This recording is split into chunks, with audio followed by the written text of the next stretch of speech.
Hey everyone, welcome back to the podcast. My name is John Bishop with John Bishop Fine Art, and you're listening to Art Life, the podcast. Back after a pretty frustrating morning, I just completely filmed this podcast and got it all set to do the editing, and there was no audio at all. I have no idea what happened. Just another day. I do want to apologize. It's been a while since I've done a podcast. I have taken an unexpected and unintended break because so many things were going on. And I wanted to talk today about that, the idea of the necessity and benefit of having a routine. We have been, if you've listened to previous episodes, we've been selling Mom and Dad's house. Both of them passed away, and it's taken a while to do so, but we sold the house. Now, in the interim there, for almost a year and a half, we were using Mom's house as our studio, and that was magnificent. It's across the street, so you went to work, and I had my own dedicated beautiful space for painting. I had a dedicated space to do video production and these kinds of, all the lights were set, the backdrops were set. All I had to do was sit down and record. And we sold that house instantly, which is good. But it meant that I no longer had all of that space. So I've had to move back across the street to our home, and my little area for painting is very, very cramped. I do a lot of splatter painting, and so I noticed the other day that I have inadvertently splattered paint on some of my books on the bookshelves and on my favorite chair. Not a big crisis in the whole scheme of life. However, it does mean that I really just don't have the space to do what I want to do, and that's frustrating as an artist. So there's that. We've moved back home, and that also means that I'm now sharing the space with Bogdan again. And that means that, when the television's on, I can hear it where I'm painting, and there are lots of distractions, and I can't stay up late and paint like I used to because it bothers him when he tries to go to sleep because he gets up early.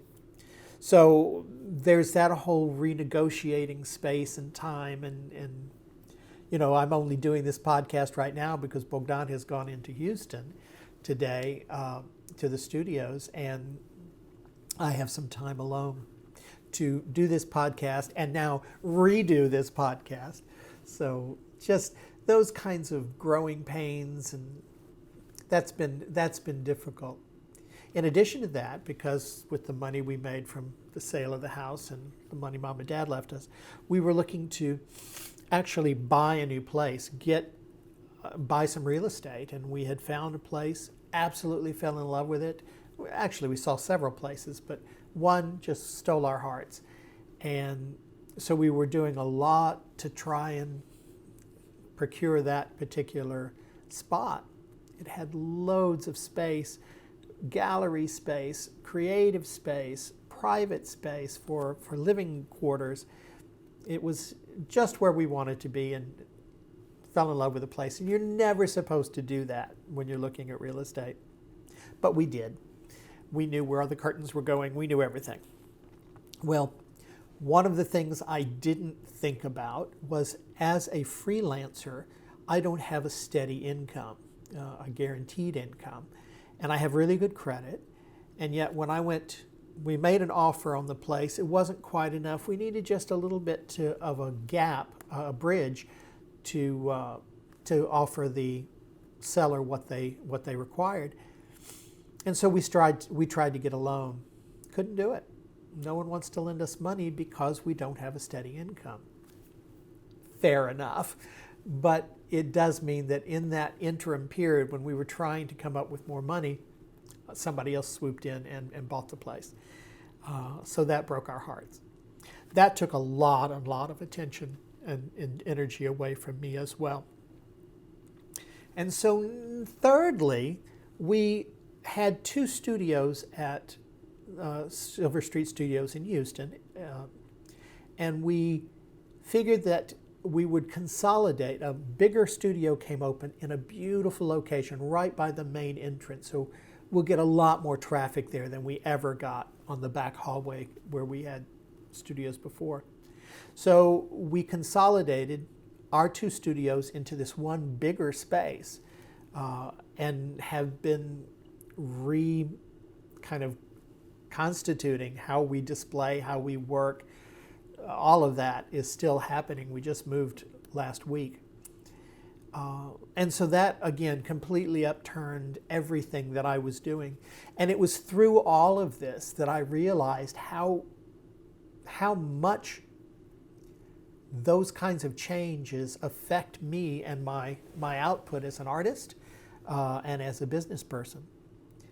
And I really had been thinking a lot about the importance and the value, the necessity of me having a certain amount of routine. And I wondered if that was true for you as well. I don't think of myself as being a person who likes routine. I like to think of myself as being very spontaneous, and I create well when I just get in there and do stuff. I don't go through and make a big plan. In fact, when I was doing that, I did a residency program online in Mexico City, online because it was COVID. But so we would have these art projects, and we would do an 8-week project, and we would plan it out. We would come up with a proposal, we would do our art project, reporting on it as we go, and then present it at the end. And I did that 3 times. And every time when I created to a plan, I did the worst work I've ever done. Now, maybe that's something I need to work on. Maybe that's a kind of a rookie mistake. Because I do understand the importance of planning, particularly if you're doing things like commissions and things like that. And the importance of doing something with a story, with a plan. I mean, the story very often sells the work. And to be able to submerge myself in the philosophy and the story of the piece as I'm creating it has to be a good thing, right? But it has not proven to be what creates my best work, so far anyway. So I find it interesting that I want to have that spontaneity, that I just need to go in and do whatever I'm going to do without much of a plan and see where the art takes me. I mean, I grew up in the 60s and 70s, and kind of that, I guess it would be neo-expressionism that I value and admire and respond to that art which is very, very spontaneous. I kind of reject those big monochromatic things, the Rothkos. I mean, Rothko Chapel was the chapel from my school when I was in college. And so I spent a lot of time in the Rothko Chapel, and I absolutely love it. But that's not the kind of art I want to create. I don't like the black painting with the white dot. I don't like those big purple paintings. Just one color. Give me Basquiat over Warhol any day. I want things that show emotion, that show movement, that show power, that show just a burst of enthusiasm and creativity and feeling. That's the way I like to paint, and those are the paintings that I gravitate to. And so the idea of me structuring a lot of routine gives me the impression that I would rebel against it. And yet, as I was just describing, I need routine quite a lot.